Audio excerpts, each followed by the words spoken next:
పాచిపెంట మండలం రొడ్డవలస ఘాట్ రోడ్ సమీపంలో ఉదయం 7:45 ఆంధ్ర ఒరిస్సా ఘాట్ రోడ్లో ప్రయాణికులతో విశాఖపట్నం నుండి జైపూర్ వెళ్తున్న ఒరిస్సా ఆర్టీసీ బస్సు దగ్ధం. డ్రైవర్ అప్రమత్తంతో తప్పిన పెను ప్రమాదం.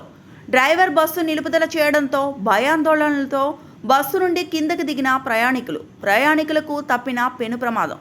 సకాలంలో సాలూరు ఫైర్ స్టేషన్ సిబ్బంది మంటలను అదుపులోకి తీసుకోవడంతో ప్రమాదం తప్పింది. ఎవరికీ ఎటువంటి ప్రాణ నష్టం జరగకపోవడంతో ఊపిరి పీల్చుకున్న స్థానికులు.